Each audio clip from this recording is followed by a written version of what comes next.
It's part two of Larry Haun, legendary contractor, builder, carpenter.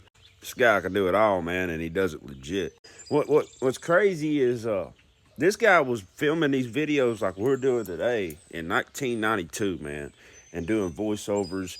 And this guy was a genius, way ahead of his time, man. Shout out to Larry Haun, man. If you're still alive, dog. But yeah, check it out, Larry Haun, baby, part two. Part 2. Legendary Larry Haun. How to build the floors and stairs for a house. Larry produced this video in 1992. Checked our corners for square and our walls for parallel. Well, today we've been going around and making sure that our sills all the way around the building are level. And you know, it really is pretty incredible, but they're close to perfect, about an 1/8 inch variation. But sometimes that's not true. You'll have to adjust these sills a bit. Simply loosen the bolt, take a couple of treated shims, pick that sill up the desired amount. And this crack here gets filled with the dry pack. It's a dry concrete mixture. Now take a look at these bolts. They're within 1 foot of the end. That's the code, not only here at the corner, but also down there at the joint. And then every 6 feet, you need another bolt. Now it's important not to take these bolts for granted.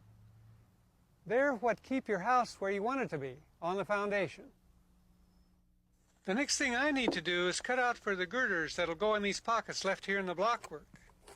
I first outline the cut using a scrap of the girder material, and then I plunge cut very carefully with the saw.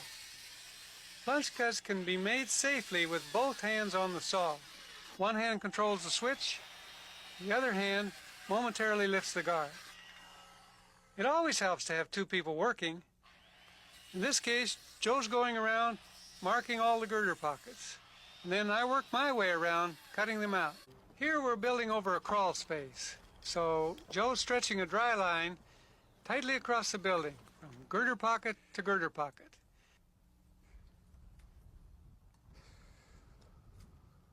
Then he uses a scrap of girder material on top of the pier block, and he measures the length of each post. He marks that length on the pier, and I write it down on a cutting list. If you're supporting larger joists over a full basement, you'll find more information later on in the tape and, of course, in the book.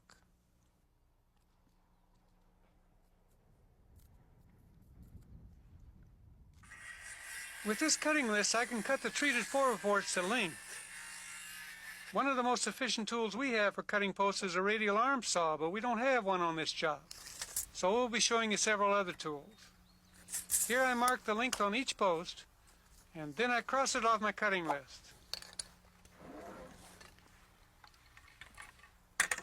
Here's another place I don't have to use a square to make a square cut. Just line that front edge of the saw up with the 4x4 and make your cut.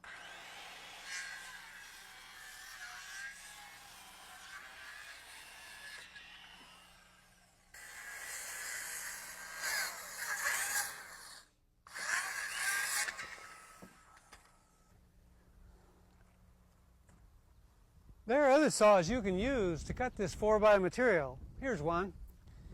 It's a circular saw with a chainsaw attachment. It's got a guard here in the back, but it doesn't have one in the front. So when you're using this saw, set a square on the material, grab it with both hands, and use it in a safe manner.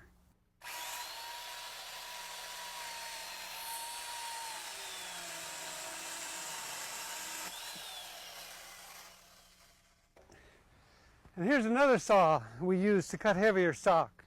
We call it a beam saw.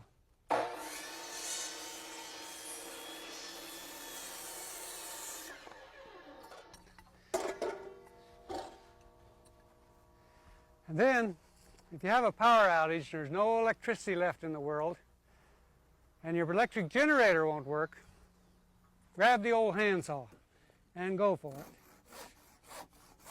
And 3 days later, you'll be through this 4x4.